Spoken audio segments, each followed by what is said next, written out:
Now that we've made a few transactions, let's check our stock reports to see how they've affected our inventory.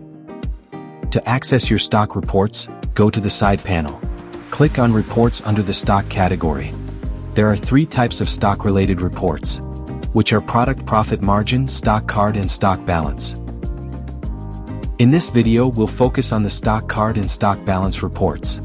The Stock Card report is used to track and trace stock movement, including purchases, sales, adjustments, and transfers.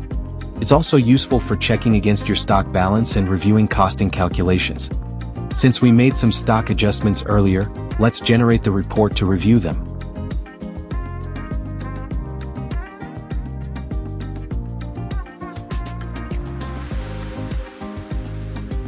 The report displays a table where each stock item appears in its own row, with columns detailing various attributes. You can click on the drop-down arrow next to the stock code to view further details. For example, we can view the purchase return previously made for item code 001, which was returned due to damage.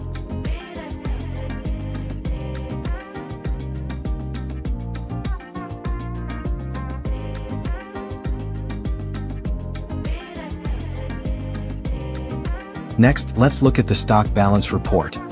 This report provides a clear view of your stock quantities, grouped by item and by location as of a specific date. Say we want to check our stock as of the end of November. Just enter November 30th into the date field and click Inquiry. Like the stock card, the stock balance report displays stock items in a table format, with detailed columns.